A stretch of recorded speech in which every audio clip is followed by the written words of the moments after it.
karena kasih-Mu aku hidup hari ini. Semua berkat kemurahan-Mu. Terima kasih Yesus, Engkau sangat baik, teramat baik bagiku.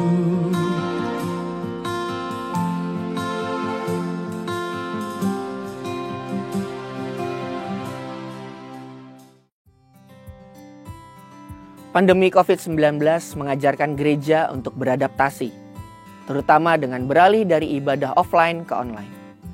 Meskipun pandemi telah berakhir, pertanyaan yang muncul adalah, apakah gereja harus sepenuhnya kembali ke ibadah onsite atau tetap memanfaatkan ibadah online di era digital ini? Setelah pandemi selesai, ada dua kubu di antara jemaat. Kubu ibadah online dan kubu ibadah onsite. Pertanyaannya, mengapa kita perlu untuk beribadah secara onsite di tengah-tengah kemajuan digital yang memungkinkan kita untuk beribadah secara online? Dalam Voice of Pentecost kali ini, kita akan membahas tentang menjadi gereja analog di dalam era digital. Sebagai orang percaya, kita tahu bahwa gereja adalah sebuah entitas yang didirikan sendiri oleh Tuhan Yesus, berdasarkan percakapannya dengan Simon Petrus dalam Matius 16, ayat yang ke-15 sampai 18. Lalu Yesus bertanya kepada mereka, "Menurut kamu, siapakah aku ini?" Jawab Simon Petrus, "Engkau adalah Mesias, Anak Allah yang hidup." Kata Yesus kepadanya, "Berbahagialah engkau Simon, anak Yunus, sebab bukan manusia yang menyatakan itu kepadamu, melainkan Bapa-Ku yang di surga. Aku pun berkata kepadamu, engkau adalah Petrus, dan di atas batu karang ini aku akan mendirikan gerejaku, dan alam maut tidak akan menguasainya." Gereja merupakan suatu kata yang berasal dari bahasa Yunani eklesia. Kata eklesia berasal dari kata depan ek yang berarti keluar dari, dan kata kaleo yang berarti memanggil. Jadi, secara literal, kata gereja berarti suatu kelompok yang dipanggil keluar. Dalam konteks ini, gereja adalah entitas yang didirikan oleh Yesus Kristus, yang berfungsi sebagai tubuh orang-orang percaya. Gereja menjalankan beberapa fungsi utama: ibadah, pengajaran, persekutuan, dan pelayanan. Fungsi-fungsi ini berperan penting dalam membangun iman dan kehidupan spiritual jemaat. Seiring dengan perkembangan teknologi, gereja telah mengintegrasikan teknologi digital untuk memperkuat fungsi-fungsinya. Namun, ada pertanyaan tentang apakah gereja harus tetap mempertahankan metode analog di tengah era digital ini. J.Y. Kim, penulis dan hamba Tuhan dari Westgate Church, Silicon Valley, California, dalam bukunya Analog Church menyebutkan, meskipun teknologi digital menawarkan kecepatan, pilihan, dan individualisme, ada resiko ketika nilai-nilai ini tidak dapat dipertanggungjawabkan dan berubah menjadi negatif. Gereja harus kreatif dalam memanfaatkan teknologi, tetapi tetap mempertahankan esensi komunitas dan pemuritan yang mendalam, yang sulit dicapai jika hanya melalui media digital. Ibadah dalam konteks Alkitab mencakup partisipasi secara fisik yang mendalam, yang sulit dicapai melalui ibadah online. Sebuah survei oleh Pew Research Center pada tahun 2017 menunjukkan bahwa banyak orang menghadiri ibadah untuk mendekatkan diri kepada Tuhan. Tetapi kehidupan berkomunitas di gereja seringkali tidak disebutkan sebagai alasan yang utama. Padahal gereja bukanlah sekadar produk yang mudah diakses, melainkan komunitas yang menajamkan iman satu sama lain. Penggunaan teknologi dalam gereja memang diperbolehkan dan disarankan, selama ia memperbesar kapasitas pelayanan gereja. Namun, metode konvensional tetap diperlukan karena beberapa aspek ibadah dan fungsi gereja hanya dapat dilakukan secara optimal melalui interaksi fisik. Contohnya, atmosfer ibadah komunal dan impartasi pengurapan dengan penumpangan tangan sulit difasilitasi melalui ibadah online. Maka pertanyaan yang mungkin terpikirkan adalah, apakah ibadah secara online dapat disebut ibadah gereja? Ronald L. Gies Jr., Seorang hamba Tuhan dari Desert Spring Church di Amerika Serikat mengatakan bahwa ada 4 tingkatan hadirat Tuhan dalam hidup orang percaya, yaitu yang pertama, tingkat 1, Tuhan hadir di mana-mana. Ia adalah Sang Maha Hadir. Oleh sebab itu, bahkan di tempat yang tidak ada orangnya sekalipun, hadirat Tuhan ada di sana. Tingkat kedua, Tuhan berdiam di dalam diri orang percaya melalui Roh Kudus-Nya setelah orang tersebut menjadi ciptaan baru atau dilahirkan kembali. Tingkat 3, Tuhan tinggal di antara umatnya, yaitu gereja lokal saat mereka berkumpul. Tingkat 4, ketika kita bertemu Yesus muka dengan muka, seperti Musa berhadapan dengan Tuhan muka dengan muka. Dalam pandangannya, Gies mengungkapkan bahwa ibadah online tidak dapat sepenuhnya dianggap sebagai ibadah gereja, karena tidak ada pertemuan secara fisik, yang ada hanya secara jiwa. Kesimpulannya, pertama, teknologi dapat digunakan untuk memperkuat fungsi gereja, tetapi pengalaman ibadah yang utuh dan transformasi spiritual lebih maksimal melalui interaksi fisik. Yang kedua, dalam situasi normal, anak-anak Tuhan didorong untuk kembali beribadah bersama-sama dalam komunitas secara fisik. Karena hal ini menciptakan persekutuan yang lebih maksimal dan menyeluruh, baik secara jiwa maupun tubuh.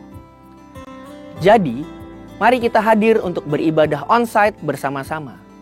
Untuk penjelasan lebih lengkapnya dari tim teologi kami, silakan buka link yang ada di atas atau scan QR Code yang tersedia. Tuhan Yesus memberkati.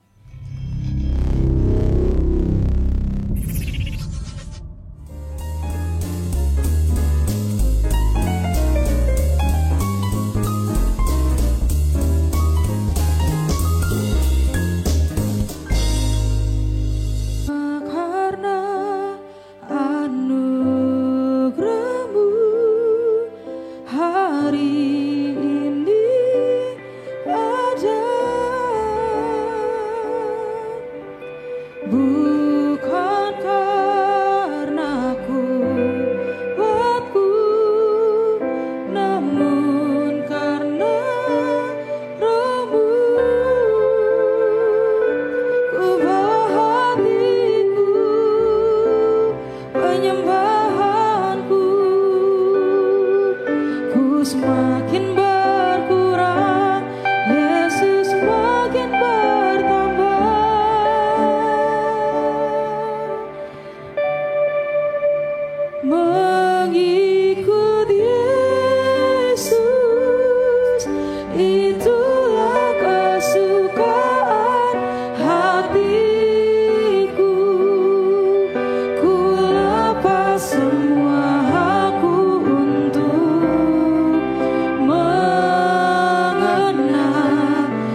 sore ini yang menjadi kerinduan kami, bahwa seumur hidup kami tahu kami hanya harus mengiring satu orang, yaitu adalah Tuhan Yesus itu sendiri. Kami bersyukur untuk anugerah-Mu, hari ini kami bisa ada sebagaimana kami ada, itu semua karena anugerah-Mu yang begitu ajaib dalam hidup kami. Kami mau rindu untuk mendengar sebagian dari firman-Mu, biar kiranya Tuhan yang mengurapi hamba-Mu, bahkan mengurapi kami sekalian. Allah Roh Kudus, bekerjalah secara leluasa kepada setiap hati kami, dan agar apa yang disampaikan itu berasal daripada Tuhan. Kami bersyukur dalam nama Yesus, amin. Silakan duduk Bapak Ibu Saudara semua. Selamat sore semuanya, shalom. Ada sebuah pepatah mengatakan bahwa jika tak kenal maka tak sayang. Ada juga yang bilang maka tak kenal maka tak jadian, katanya kalau anak muda. Boleh ditampilkan PowerPoint-nya. Jadi perkenalkan, ini pertama kali saya kesini. Perkenalkan, nama saya Fernando Sinaga. Tentunya tahu kan kalau dari belakangnya ada si, itu dari kelompok mana. Jadi walaupun kata orang muka saya nggak ada muka-muka Batak, tapi saya harus menerima kenyataan bahwa ternyata saya adalah orang Batak.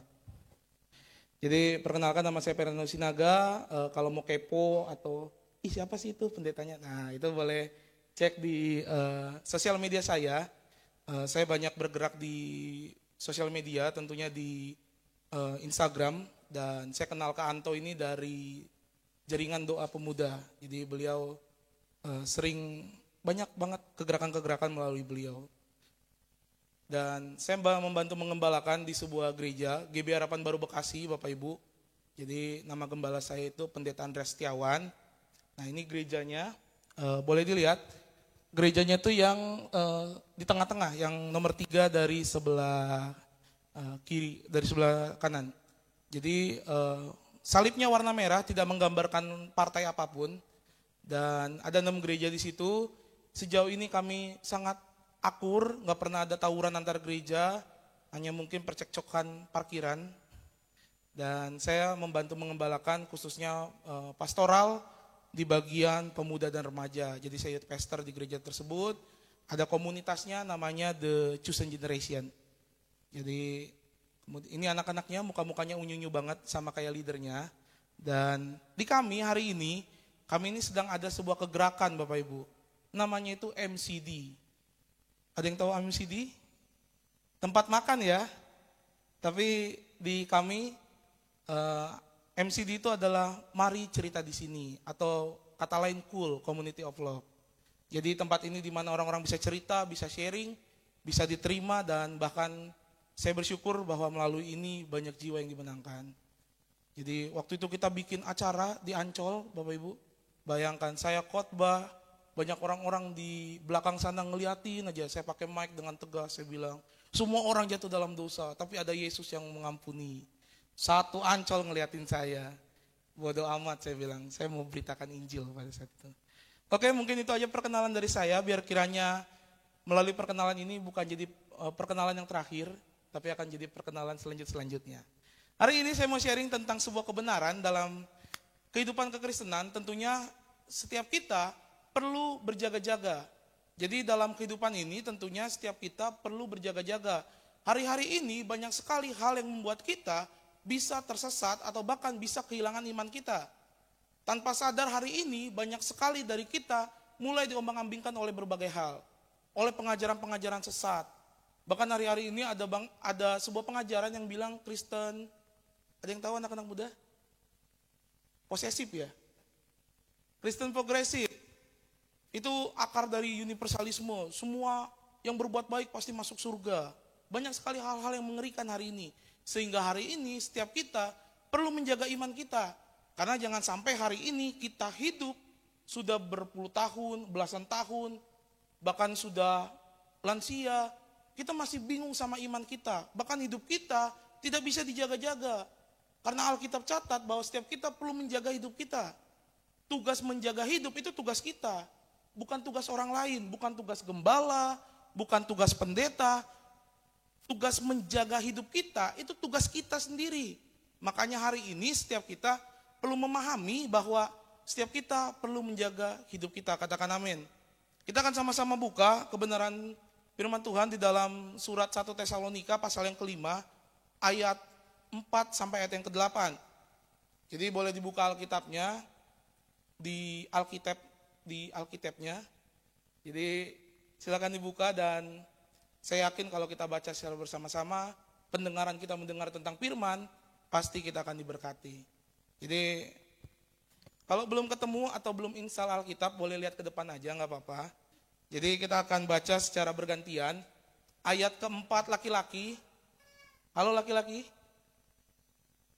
Ayat kelima para wanita. Siap para wanita? Biasa emang di gereja itu yang lebih antusias itu selalu wanita. Karena di Alkitab aja paling banyak itu dicatatkan wanita ya. Oke, kita akan baca dalam hitungan ketiga. Kita akan berganti-gantian. Ayat keempat laki-laki, ayat kelima wanita, dan seterusnya. Dalam hitungan ketiga, 1, 2, 3. Tetapi kamu,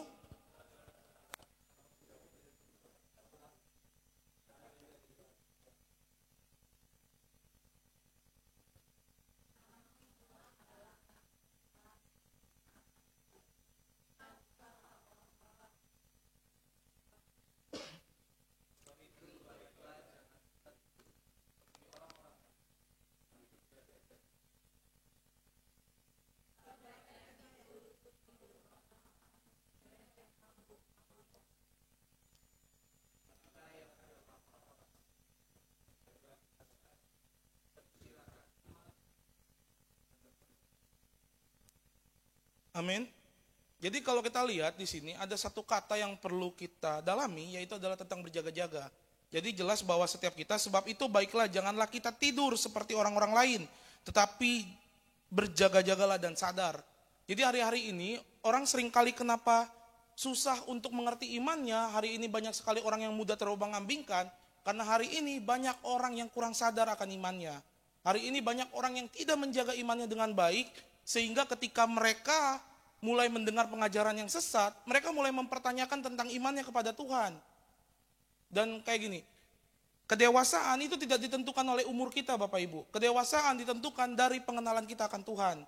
Jadi jangan berharap kalau kita sudah 20 tahun, 30 tahun ada di gereja, itu tidak menentukan bagaimana kita bisa bertumbuh dalam iman kita. Makin tua umur itu tidak menentukan makin tua iman kita. Karena bisa aja badannya, fisiknya itu tua, tapi imannya itu masih anak-anak. Dan itu sangat mengerikan tentunya. Hari ini kita perlu belajar tentang berjaga-jaga. Menurut KBBI, berjaga-jaga itu artinya adalah bersiap sedia, waspada, hati-hati. Kemudian tidak tidur semalaman suntuk, terjaga atau bangun. Jadi orang-orang yang harus berjaga-jaga hidupnya, imannya itu harus selalu bangun. Imannya itu harus selalu siap sedia ketika ada pengajaran yang sesat. Imannya itu sudah punya benteng dalam hidupnya. Seringkali kan hari ini orang Kristen ini bentengnya lemah. Bentengnya lemah. Hari ini kenapa banyak orang Kristen yang lari dari panggilan Tuhan, lari dari agama Kristen, login ke agama lain. Bayangin, orang nonton podcast aja, nonton podcast di YouTube, orang bisa pindah agama. Ngeri banget kan? Kita ini orang Kristen ini kan sibuk kabarkan Injil dan lain-lain. Orang dengerin podcast, orang bisa pindah agama. Makanya hari ini setiap kita perlu terus bertumbuh dalam kasih karunia Tuhan, katakan amin. Boleh ditampilkan PPT-nya. Jadi tentunya ada makna dari kata tidur. Jadi karena di situ ada sebuah, jangan jadi orang yang tertidur. Tidur itu dalam teks pokok kita ini berbicara tentang tidur secara rohani. Ini yang sangat berbahaya hari ini. Jangan sampai hari ini kita tertidur secara rohani. Tidur dalam arti rohani itu sungguh amat mencelakakan. Sebab kesadaran seseorang itu hilang. Jadi orang kalau tidur itu sadar atau enggak? Nah ini malah tidur sekarang orang-orangnya. Orang kalau tidur sadar atau enggak? Enggak sadar ya. Jadi apapun yang dilakukan orang di sampingnya atau bahkan suami istri lagi tidur, suaminya bangun, istrinya lagi terlelap tidur dengan mulut yang menganga, bisa aja kan dia nggak sadar dong, mau dimasukin cabai ke mulut istrinya, dimasukin garam, dia sadar atau enggak? Sadarnya nanti ya kalau udah dirasa-rasa. Kurang roiko nih Pak katanya nanti langsung. Kita hari ini harus melihat bahwa makna tertidur di sini makna yang sangat dalam. Orang-orang di Tesalonika ini, orang-orang yang sebenarnya itu dekat dengan Paulus. Bayangkan ada Rasul Paulus yang ngajarin mereka, ngasih surat ke mereka, ketemu sama Paulus, tapi ternyata iman mereka adalah iman yang tertidur.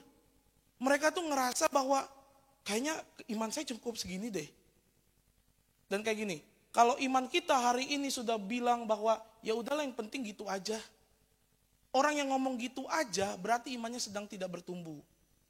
Pilihannya tuh ada dua dalam iman ini. Iman semakin bertumbuh atau iman semakin membusuk. Pilihannya tuh cuma ada dua. Dan kita tentunya harus memilih iman yang bertumbuh. Karena tanpa iman yang bertumbuh, kekristenan kita hanya akan jadi Kristen yang gitu-gitu aja. 20 tahun ke gereja gitu-gitu aja. Udahlah yang penting ke gereja, bangun tidur, mandi, sikat gigi, sarapan, ke gereja, pulang. Gak dapat apa-apa. Atau bahkan hari-hari ini mendekati Natal, saya yakin akan banyak orang bermunculan di gereja. Ada orang-orang kapal selam yang baru muncul ketika Natal. Dan itu sangat menyedihkan. Hari ini setiap kita perlu untuk berjaga-jaga. Iman kita perlu terus bertumbuh. Karena kita gak akan bisa jaga iman kita, ngejaga hidup kita. Kita gak akan bisa berjaga-jaga sampai Yesus datang kedua kali, sampai iman kita itu bertumbuh. Karena gini, orang-orang yang imannya bertumbuh, dia gak akan takut ngadepin apapun. Orang-orang yang imannya kuat, imannya bertumbuh, ngadepin apapun, dia gak mungkin takut. Bahkan sekalipun masalah terbesar terjadi di hidupnya, dia gak akan pernah goncang. Jadi ada sebuah kisah dalam beberapa tahun ini. Ada yang pernah mendengar kiamat 2012? Pernah dengar? Alhamdulillah ya, kita selamat ya. Terus kemarin 29 Juni 2024, baru beberapa bulan lalu, ada seorang paranormal, nggak normal, orang India, dia ngomong kalau, wah nanti 29 Juni 2024 akan terjadi kiamat. Artinya kita sudah berhasil melewati 2 kali kiamat yang tidak terjadi. Tapi bayangkan kayak gini, saya ngecek di sosial media, banyak sekali orang-orang yang percaya terhadap hal ini. Bahkan kisah 2012 ini dijadikan satu film. Dan semua orang ketakutan pada masa itu. Makanya waktu itu gereja mungkin bertumbuh banget di situ. Banyak orang-orang datang ke gereja, banyak orang-orang datang beribadah, mulai berpikir, wah, sebentar lagi Tuhan datang. Kiamat. Saya mau ditenggelamkan sama air tsunami dan lain-lain. Kemudian kemarin pas Bapak India ini, dia ngomong, wah udah mau kiamat. Percaya atau enggak, orang-orang yang gak bertumbuh secara iman, mereka pasti akan terpengaruhi. Kalau kita orang-orang yang ngetawain ini, berarti puji Tuhan kita mungkin bertumbuh imannya. Tapi bayangkan orang-orang yang percaya sama hal itu. Bayangkan mereka mulai ketakutan. Ya ampun, belum nikah, udah mau kiamat lagi kan. Ya ampun, cicilan rumah belum selesai, puji Tuhan kiamat katanya. Banyak banget hal-hal yang hari ini membuat kita merasa takut. Padahal kayak gini, Yesus datang kedua kali harusnya kita bersuka cita. Gak ada hal yang paling berbahagia ketika kita ketemu Yesus. Saya sering banget dengar orang-orang ngomongin tentang akhir zaman yang begitu menakutkan. Menurut saya, akhir zaman adalah sesuatu yang sangat indah untuk kita ketemu Tuhan, katakan amin. Bayangkan kita selama ini nyembah Yesus, selama ini kita selalu ngomongin Yesus, ketika Yesus datang kita takut ketemu sama orangnya. Itu sesuatu yang lucu bukan? Padahal harusnya hari ini kalau kita ngomong mengasihi Tuhan, cinta sama Tuhan, harusnya hal yang paling kita nantikan adalah ketika Tuhan menjemput kita dan turun ke dunia ini kali yang kedua. Dan di situ kita akan ketemu Bapa kita yang sangat-sangat indah dalam kehidupan kita. Harusnya nggak ada lagi ketakutan. Harusnya hidup kita nggak lagi gentar ketika ada nanti tahun-tahun selanjutnya. Ini kan dari India, Bisa aja nanti dari Malaysia, dari Singapura, dari Afrika nanti tiba-tiba ngomong, besok kiamat. Kiamatnya ada di Pondok Gede katanya. Wah, makin takut kan. Dulu di kota Bandung, jadi saya ini lama di kota Bandung dan saya besar di kota Bandung. Waktu itu ada seorang pendeta, saya nggak mau sebut namanya nanti takut kenapa-napa. Ada seorang pendeta di daerah dekat rumah kami, dia bilang waktu itu mau kiamat, Tuhan mau datang katanya. Jadi jemaatnya itu ada sekitar hampir 50, 60, 70, bahkan saudara-saudara saya termasuk jemaatnya. Jadi satu waktu pendeta ini ngomong, seminggu lagi atau sebulan lagi, Tuhan mau datang katanya. Mau mengangkat kita. Persembahkanlah semua hartamu kepada gereja, kepada hamba Tuhan katanya. Saya ingat banget itu waktu saya masih SMP, dan saya ingat banget bapak saya ngomong sama saya, Bang, apa kita jual aja motor ini ya Bang buat gereja katanya. Terus saya ingat banget ngomong, karena dari dulu saya selalu to the point ngomong sama orang tua saya, kalau Tuhan datang nggak apa-apa tinggalin aja Pak motornya. Tapi bayangin Pak, kalau nanti Tuhan nggak datang, aku yang nggak bisa berangkat sekolah. Gimana Pak? Ya juga ya katanya. Akhirnya setelah berpikir, akhirnya dia nolak. Karena itu si hamba Allah itu, dia tuh datang ke rumah-rumah. Jadi karena beberapa saudara saya itu ikut pengikutnya itu, jadi kayaknya udah dikasih tahu, nih ada orang Kristen, orang Batak, sekalian nih pengaruhin. Nah, datanglah timnya ke rumah. Tapi tahu nggak waktu itu, beneran mereka diangkat Bapak Ibu. Diangkat truk TNI ternyata, nggak jadi diangkat Tuhan. Karena pas hari H, mereka berkumpul dan berharap Tuhan datang. Dan ternyata Tuhan nggak datang. Ternyata bapak-bapak TNI yang datang angkut mereka ke truk dan akhirnya dibawa. Dan itu sangat menyedihkan. Hari ini harusnya iman kita tidak akan goncang. Karena kita bersandar kepada batu yang kokoh, Yesus Kristus namanya. Dan hari ini, percayalah, gak pernah ada orang yang tahu tentang hari H itu datang. Hari Tuhan turun itu gak ada yang tahu Bapak Ibu. Mau pendeta siapapun, yang namanya sepanjang apapun, yang pengurapannya orang jalan, dia jalan orang rebah, dia jalan orang rebah. Gak ada yang tahu. Matius 24 ayat 36 ngomong kayak gini. Tetapi tentang hari dan saat itu, tidak seorang pun yang tahu. Malaikat-malaikat di sorga pun tidak. Dan anak pun tidak, hanya Bapa sendiri. Jadi gak pernah ada yang tahu. Malaikat aja gak tahu, apalagi orang India. Makanya hari ini setiap kita perlu punya keyakinan yang kokoh. Hari ini kita perlu menjaga hidup kita sungguh-sungguh. Berjaga-jaga, mewaspadai ajaran-ajaran sesat. Jangan sampai hari ini kita malah terpengaruh ajaran-ajaran sesat. Dan saya yakin Bapak Ibu semua sudah berada di tempat yang tepat. Saya yakin gereja ini tadi kan di sosial media suka kepo gak? Di story kan suka di-share jadwal baca Alkitab ya Kak. Aku sering lihat, kok bagus gitu ya. Aku jadi pengen bikin juga gitu.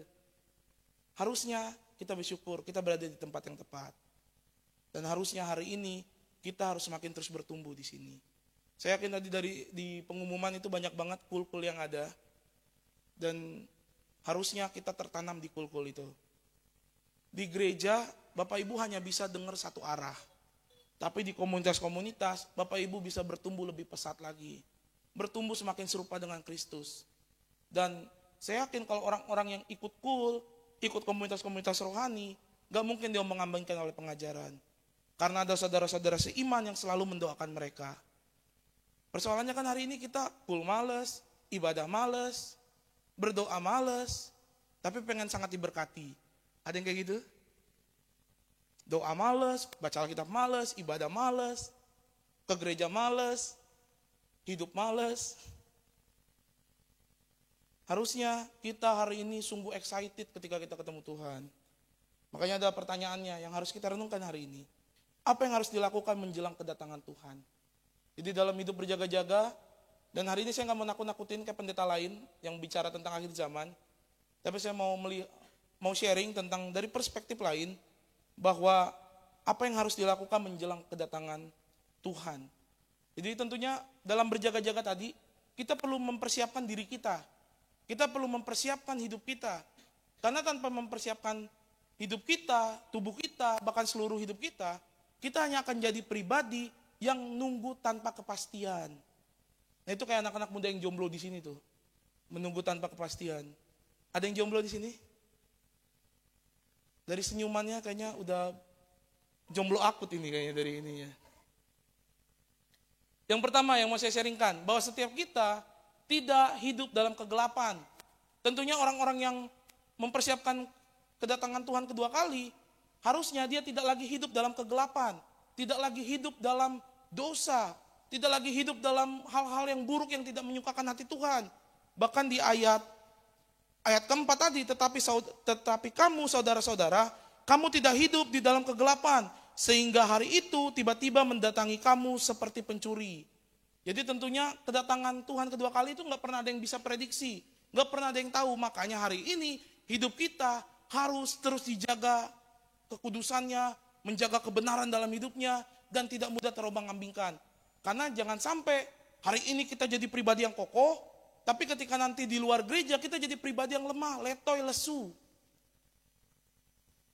Di gereja kita kuat, Yesus baik.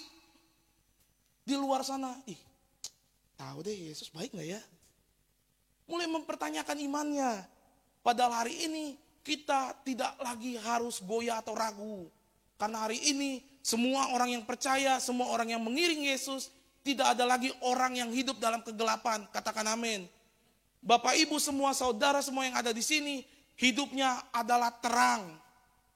Gak ada lagi kegelapan yang ada di diri kita. Saya ini dulu bandel, saya ini dulu pendosa, gak ada lagi, semua sudah dikorbankan oleh Tuhan di kayu salib. Sehingga hari ini kita jadi pribadi yang layak dan berkenan bagi Dia. Makanya kalau kita hari ini jadi pribadi yang layak dan berkenan, harusnya kita terus hidup hanya untuk Tuhan. Gak lagi ragu, gak lagi gemetar, gak lagi ngerasa jadi si paling pendosa. Hari ini kita adalah orang yang paling suci hatinya. Karena ada darah Yesus yang menyucikan hati kita. Makanya dalam pertobatan, tentunya kalau kita belajar tentang tidak hidup dalam kegelapan, dan ketika kita meninggalkan dosa, ada satu kata yaitu adalah pertobatan. Dan kata pertobatan itu merujuk kepada kata metanoia. Metanoia itu terdiri dari dua kata, meta yang artinya melampaui, dan juga neo yang berarti pikiran. Sehingga secara harfiah metanoia berarti perubahan pikiran. Jadi tentunya ketika kita bertobat, tentunya bukan hanya keadaan yang pertama yang diubahkan, tapi pemikiran kita akan Kristus itu yang diubahkan. Karena gini, orang kalau hanya keadaan yang diubahkan, dia nggak akan sungguh-sungguh percaya sama Tuhan. Metanoia itu berarti suatu perubahan pola pikir yang terjadi setelah dimerdekakan oleh kebenaran firman dari pengalaman atau perjumpaan dengan Tuhan. Sehingga pertobatan yang sesungguhnya tidak akan lepas dari kebenaran akan firman Tuhan. Jadi kayak gini, saya mau kasih sedikit gambaran. Kalau di sini kita ini jadi manusia pendosa, nih saya berdiri sebagai seorang pendosa nih. Saya percaya sama Tuhan. Tentunya kalau saya percaya sama Tuhan dan saya bertobat, pemikiran kita berhenti ngelakuin dosa, betul? Metanoia itu bukan hanya berhenti ngelakuin dosa. Gini, kalau ngadep sini nih sebuah dosa, kita bukan hanya berhenti dan ngelirik-lirik di sini aja. Metanoia itu berarti kita ini berubah ke sini, dan kita ini maju menuju namanya kehendak Tuhan. Nggak lagi diam di sini, di dekat-dekat dosa sini, nggak lagi diam ngintip-ngintip, kayaknya enak nih dosa nih. Nggak lagi dikit-dikit di sini, tapi tentunya kita merubah kepada kehendak Tuhan yang indah dalam hidup kita. Karena orang bertobat itu bukan hanya tentang bicara tentang berhenti melakukan dosa, tapi berhenti melakukan dosa dan hidup hanya bagi Tuhan Yesus, katakan amin.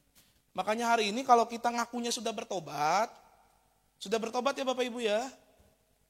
Kalau kita hari ini ngakunya sudah bertobat, harusnya kita bukan hanya berhenti berdosa, tapi kita juga berpindah ke sini nih. Kita melakukan kehendak Tuhan yang indah.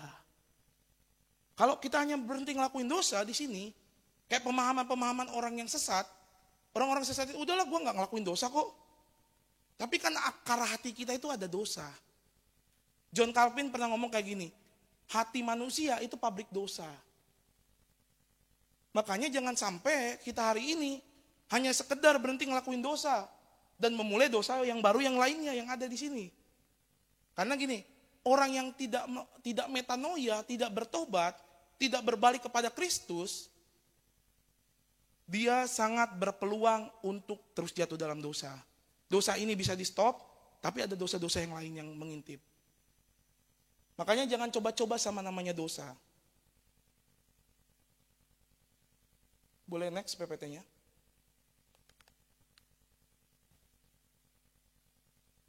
Seorang hamba Tuhan, seorang pendeta namanya MacArthur, dia pernah ngomong kayak gini, kenikmatan dosa itu singkat.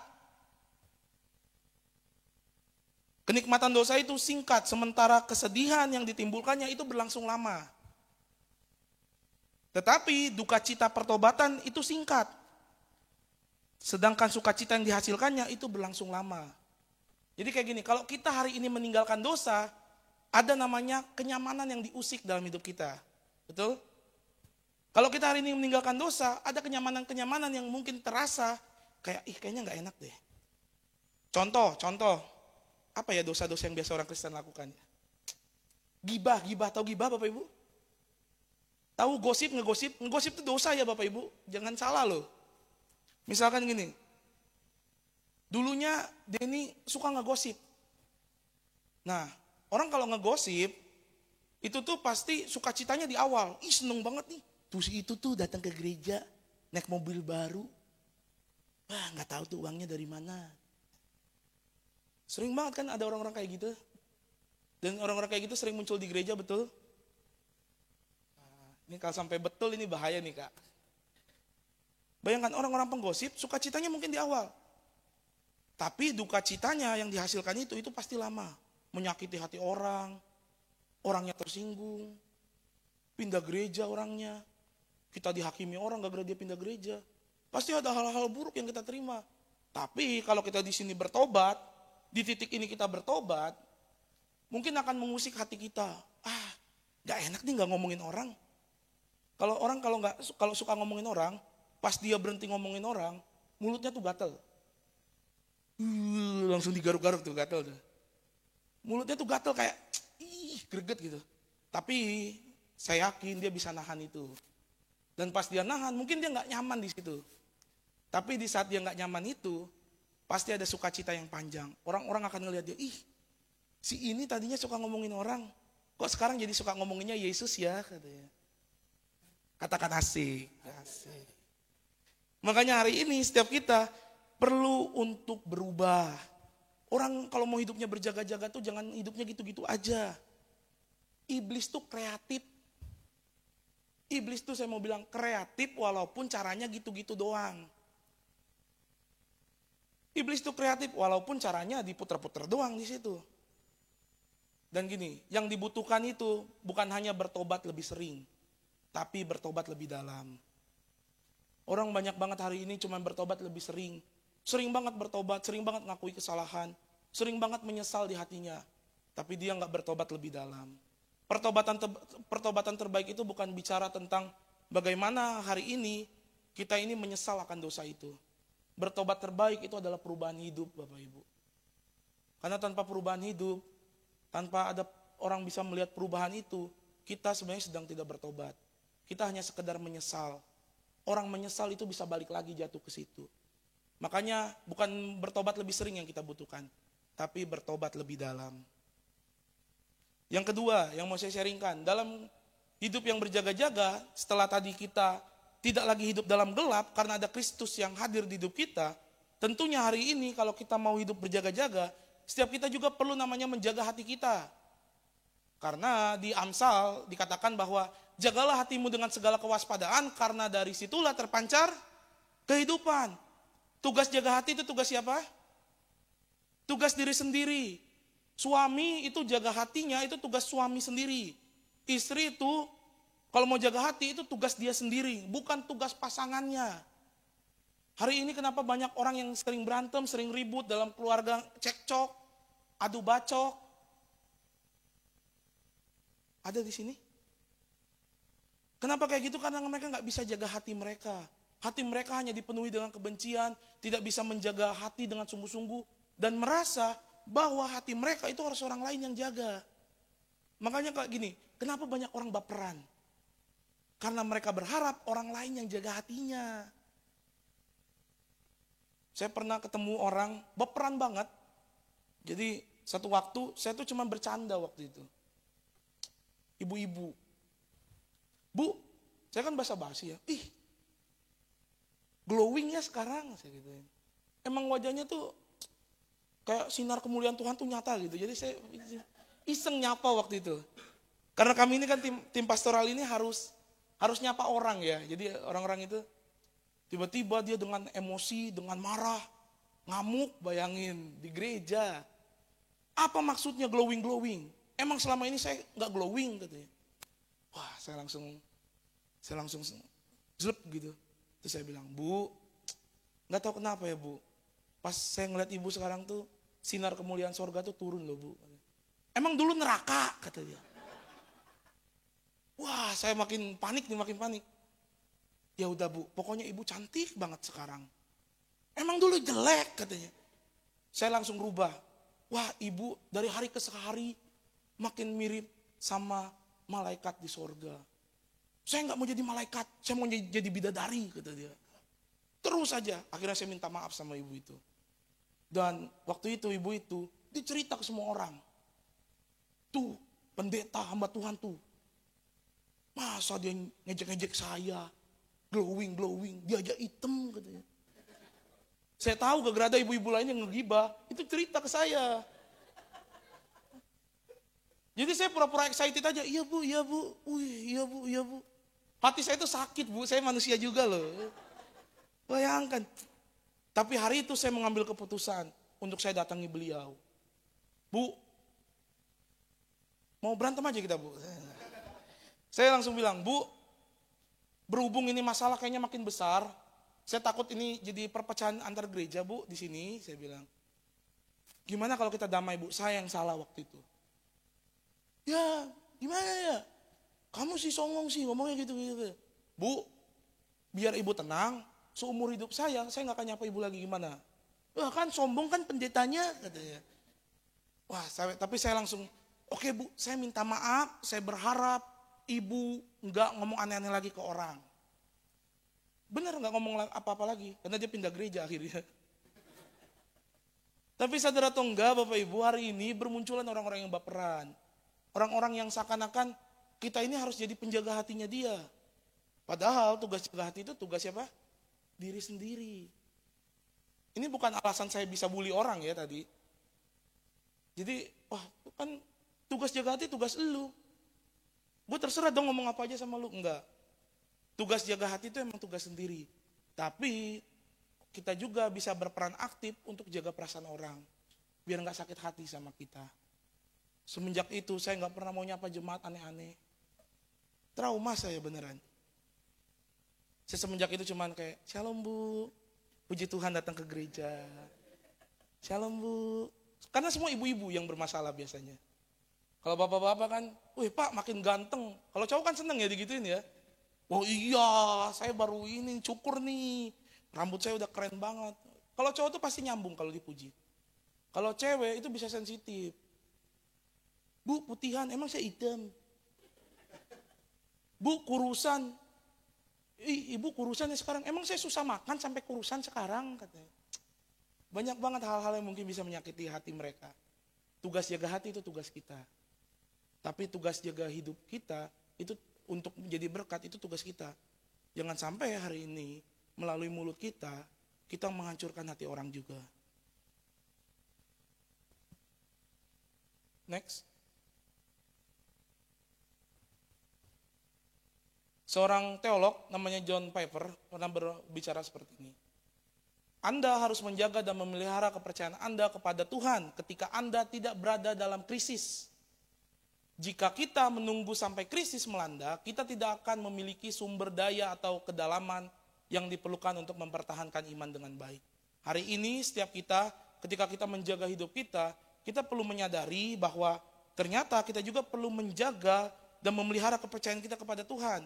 Karena seringkali gini, hati kita ini seringkali mulai goyah karena kita terganggu dengan namanya kondisi atau situasi. Padahal iman kita itu tidak tergantung situasi kita. Iman kita itu tergantung kepada kepercayaan kita kepada pribadi namanya Yesus Kristus. Mau hidup kita susah, melarat, susah beli beras, apapun yang kita alami, itu tidak menentukan iman kita. Iman kita itu ditentukan dari pengorbanan Yesus di kayu salib. Makanya kalau kita ngadepin sesuatu, jangan langsung dibawa ke iman. Kayaknya saya kurang beriman deh. Kayaknya saya kurang diberkati deh. Kayaknya saya kurang ke gereja nih, makanya saya nggak diberkati. Harusnya kalau kita mau jaga hati kita juga harus bisa menjaga iman kita dengan baik. Saya mau tanya kayak gini. Siapa yang percaya banyak doa, banyak berkat? Coba ya saya tanya ya. Yang percaya banyak doa, banyak berkat, katakan amin. Oh, ragu-ragu. Siapa yang percaya kalau kita makin rajin baca Alkitab, Tuhan makin sayang sama kita? Oke, ada mulai ini. Siapa yang percaya makin kita rajin ke gereja, makin Tuhan berkenan atas hidup kita? Nah, ini mulai terjadi nih perpecahan jemaat di sini nih. Saya yakin sampai hari ini performa kita itu tidak menentukan berkat Tuhan. Berkat Tuhan itu sudah ditentukan di atas kayu salib. Bayangkan, saya membayangkan kayak gini. Anaknya yang tunggal aja dikasih sama kita. Apalagi hal-hal lain dalam hidup kita. Anaknya yang tunggal, yang terbaik dari sorga, Tuhan berikan kepada kita. Apalagi yang lain. Makanya hari ini hati kita jangan lagi ragu, jangan lagi gentar, takut. Saya nggak diberkati gara-gara saya tadi nggak ke gereja. Ke gereja atau enggak, berdoa atau enggak, itu tidak menentukan tentang berkat Tuhan. Itu menentukan tentang bagaimana hati kita ke Tuhan. Makin kita rajin berdoa, nggak makin kita diberkati kok. Kita makin berdoa, makin rajin berdoa karena kita makin mengasihi Tuhan. Orang yang makin sering berdoa itu makin mengasihi Tuhan. Bukan buat diberkati, karena dia sudah terima berkat dulu dari Tuhan. Karena kan pandangan kita selama ini, banyak doa, banyak berkat ya. Padahal Tuhan udah kasih berkat yang terbaik dalam satu pribadi namanya Yesus Kristus. Next. Yang terakhir. Nah, puji Tuhan nih, kalau yang terakhir langsung segar kalau yang terakhir. Di ayat ke-7 dan ayat ke-8 dikatakan, sebab mereka yang tidur waktu malam dan mereka yang mabuk-mabukan waktu malam, tetapi kita yang adalah orang-orang siang, baiklah kita sadar berbaju zirakan iman dan kasih dan berketopongkan pengharapan dan keselamatan. Tentunya di sini ada sebuah analogi yang diberikan oleh Rasul Paulus, ada orang-orang malam, ada orang-orang siang. Karena orang-orang malam itu selalu identik dengan yang namanya mabuk-mabukan, hal-hal yang buruk dan segala sesuatu yang buruk itu selalu diidentikan dengan malam. Dan itu sampai sekarang masih ada, makanya begal adanya malam. Gak ada hubungannya sebenarnya sama ini. Tapi hari ini harusnya kita menyadari, hari ini kita berada di, kalau kata Paulus, kita ini jadi orang-orang siang. Orang-orang yang penuh dengan cahaya. Artinya apapun yang kita lakukan hari ini, Tuhan sudah menyertai kita. Sehingga hari ini, kita yang ada di posisi sini nih, di orang-orang siang, kita perlu jaga hidup kita. Bukan supaya diberkati, tapi karena telah menerima berkat dari Tuhan. Karena seringkali kan kita selalu berbicara tentang performa kita. Kekristenan itu bukan bicara tentang performa kita kepada Tuhan. Kekristenan kita berbicara tentang apa yang Yesus lakukan bagi setiap kita. Karena agama itu selalu membuat seakan-akan Tuhan itu bangga terhadap apa yang kita lakukan. Tapi Injil kabar baik itu berbicara tentang kita bangga terhadap apa yang Yesus lakukan di kayu salib. Jadi hari ini setiap kita harus menjaga hidup kita, bukan lagi karena kita ngerasa terganggu dengan pengajaran-pengajaran akhir zaman, ngerasa bahwa wah nanti saya kalau Tuhan datang kayaknya saya nggak diangkat deh. Saya aja kepikiran waktu itu, apa saya berat ini bisa diangkat nggak ya nanti sama Yesus gitu. Tapi kan hari ini kabar baiknya adalah bahwa semua orang yang menjaga imannya, semua orang yang menjaga hidupnya dengan sungguh-sungguh baik, dengan mengasihi Tuhan, dia pasti akan bertemu dengan Tuhan dalam awan-awan yang permai. Dan hari ini tentunya setiap kita perlu memahami bahwa Kita perlu menjaga fokus kita dan menjaga kewaspadaan kita. Hari makin hari harusnya kita makin fokus sama Tuhan. Jangan lagi mulai ngeblur. Ada masalah mulai meragukan Tuhan. Ada pergumulan mulai ngerasa Tuhan kayaknya gak tolong saya. Seorang pendeta namanya Big Man Sirait, kalau ada yang pernah tahu, dia pernah ngomong kayak gini. Iman sebesar biji sesawi saja dapat memindahkan gunung. Alkitab catat itu. Tapi dia ngomong kayak gini, iman yang benar, sekalipun gunung itu gak berpindah, dia tetap percaya sama Tuhan. Dan hari ini harusnya kita punya iman yang benar. Sekalipun gunung itu gak pindah, kita tetap percaya sama Tuhan. Sekalipun Tuhan mungkin seakan tidak menolong kita, kita tahu Dia menyediakan yang terbaik buat kita. Sekalipun masalah-masalah gak kelar-kelar dalam hidup kita, seakan-akan Tuhan itu seakan-akan jauh dari kita, kita tahu Dia tidak pernah tinggal diam dan Dia selalu menyertai kita sampai selama-lamanya. Makanya jangan pernah lagi takut, jangan pernah lagi gentar, karena Tuhan selalu ada bersama dengan kita. Kita dipanggil untuk hidup dengan iman yang fokus dan tidak tergoyahkan. Ini berarti menyingkirkan segala hal yang mengganggu. Kita harus mulai mengandalkan namanya kuasa Roh Kudus. Ketika kita menghadapi sebuah tantangan, kita harus menghadapinya dengan sukacita. Karena kita tahu siapa yang bersama dengan kita. Enggak peduli siapa yang ada di sekeliling kita, enggak peduli dengan apa yang pernah terjadi di belakang kita, enggak peduli dengan apa yang akan terjadi di depan kita, karena kita tahu hari ini kita berjalan bersama dengan siapa. Makanya orang yang menjaga hidupnya, hidup yang berjaga-jaga, dia akan selalu on fire bersama dengan Tuhan, selalu bersuka cita. Gak akan ragu, gak akan goyah. Karena dia tahu dia berjalan bersama Yesus. Kalau dia jalan sama Yesus, gak akan ada lagi orang yang akan mengganggu dia. Gak akan ada lagi masalah-masalah yang akan menghancurkan dia. Karena kita punya pribadi yang menyelesaikan semua masalah. Kalau di Mazmur itu ada katanya kayak gini, firman-Mu adalah pelita bagi, pernah berpikir kenapa harus pelita? Tahu pelita? Pelita tahu pelita? PP, Elili, Teata. Katakan ini pelita.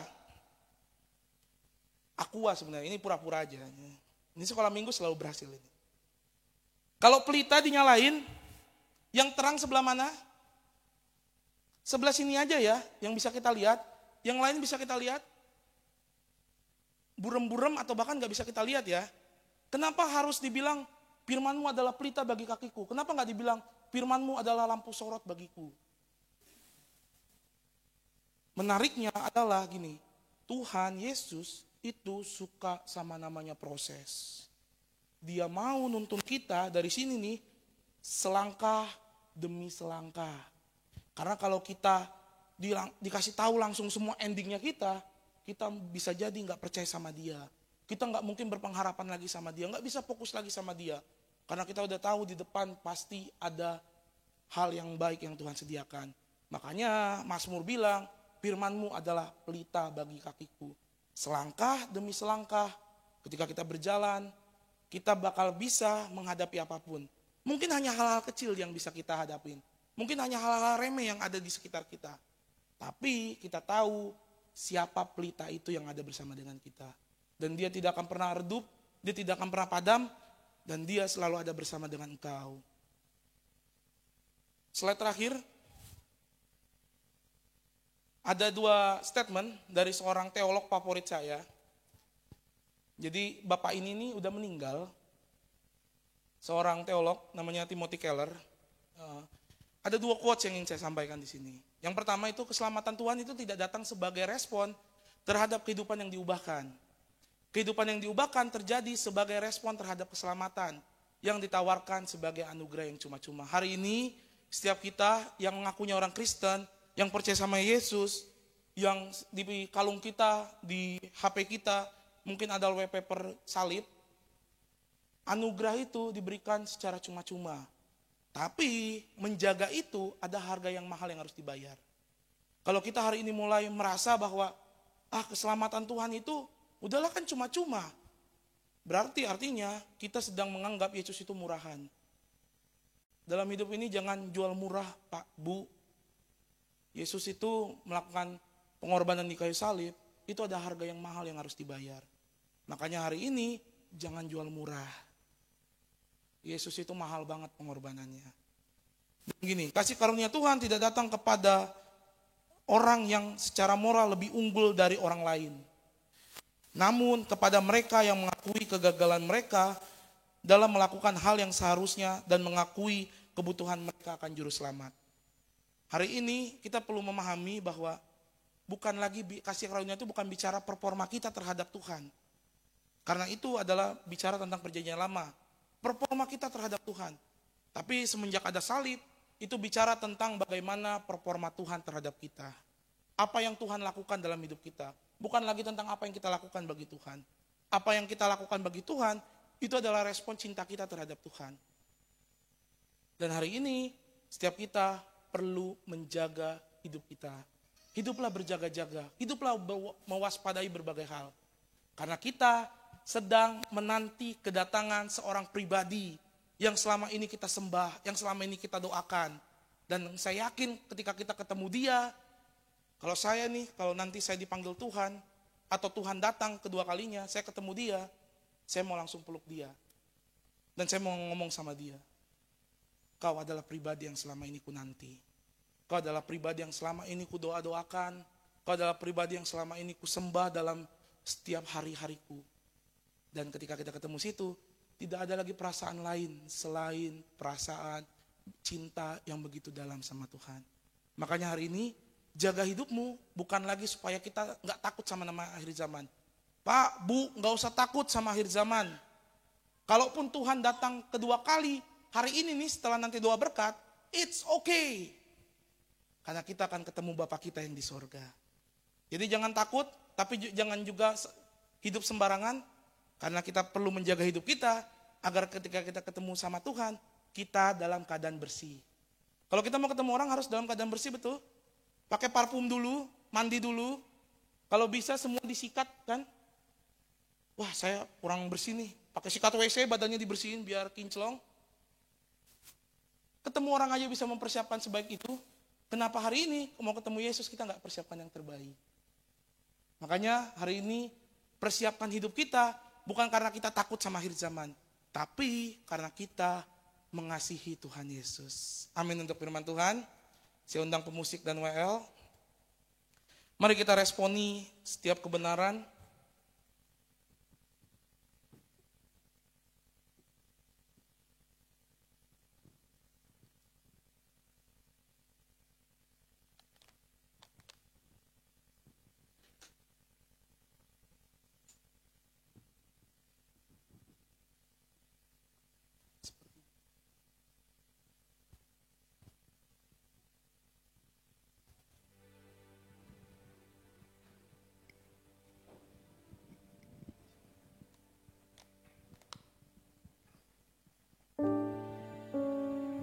Seperti wanita mengurapi. Saya undang semuanya bangkit berdiri, kita responi kebenaran firman Tuhan.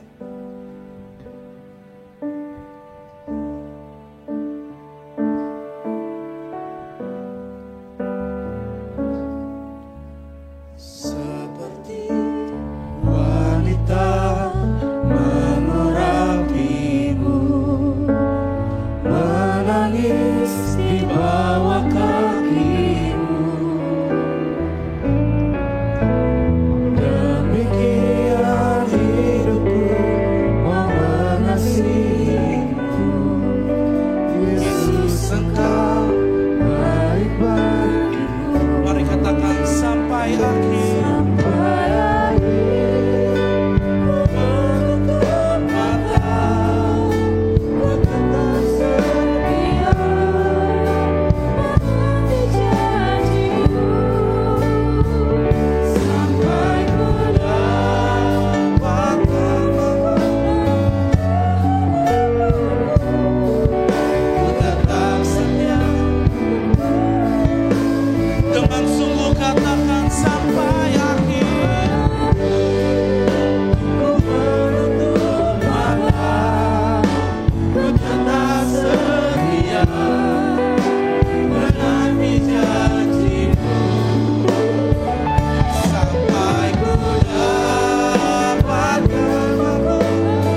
firman Allah telah diberitakan bahwa setiap kita hari ini perlu menjaga hidup kita. Kita perlu terus untuk membangun hubungan kita dengan Tuhan.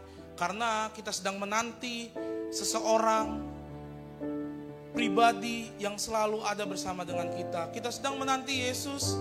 Dan hari ini kita mau mempersiapkan yang terbaik hanya bagi Tuhan. Hidup kita yang terbaik hanya bagi Tuhan. Dan hari ini setiap kita, Tuhan rindukan bahwa ketika kita menutup mata kita, bahkan sampai akhir hayat kita, kita didapati setia terhadap Tuhan. Kita tidak pernah meninggalkan Dia, kita akan terus melayani Dia seumur hidup kita. Dan tidak ada lagi keraguan, tidak ada lagi ketakutan dalam hidup kita. Dan hari ini ada sebuah pesan yang khusus yang Tuhan berikan, bahwa Dia tak pernah meninggalkan kita. Sehingga hari ini kita tak perlu takut, tak perlu ragu, tak perlu bimbang, karena Dia selalu ada bersama dengan kita.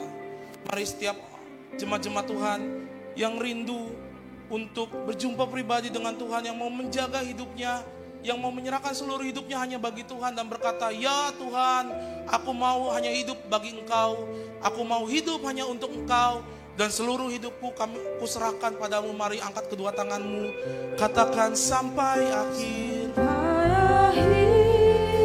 Ku menutup mata, ku tetap setia menanti janji-Mu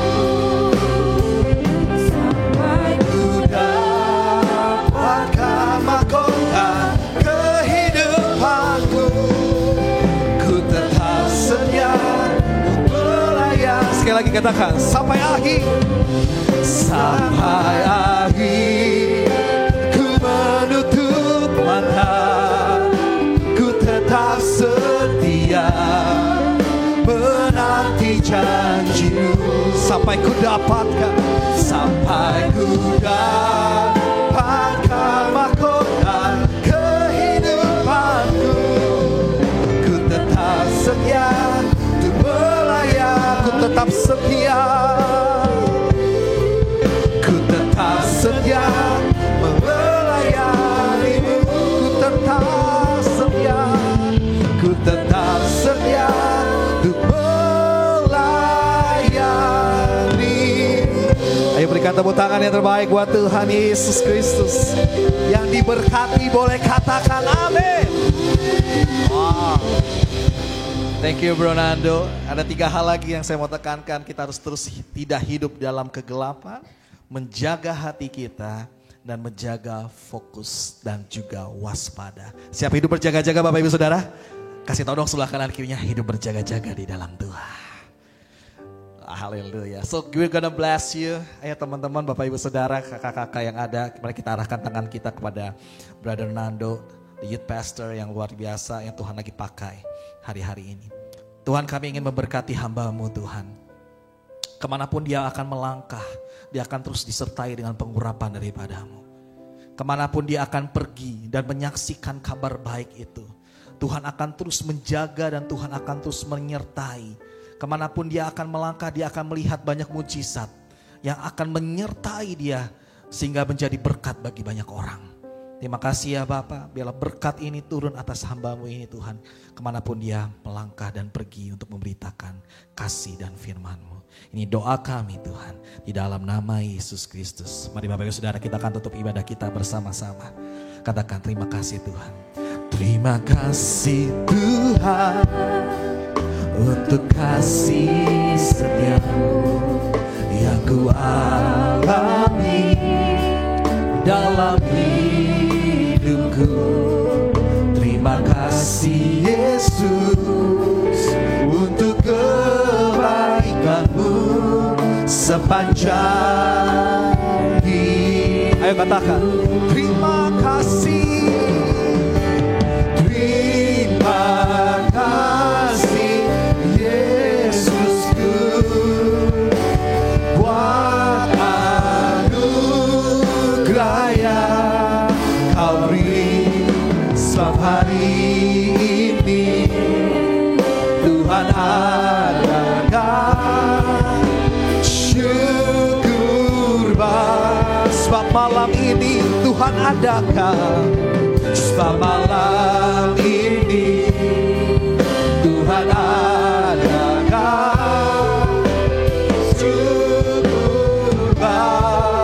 Syukur bagimu, syukur bagimu.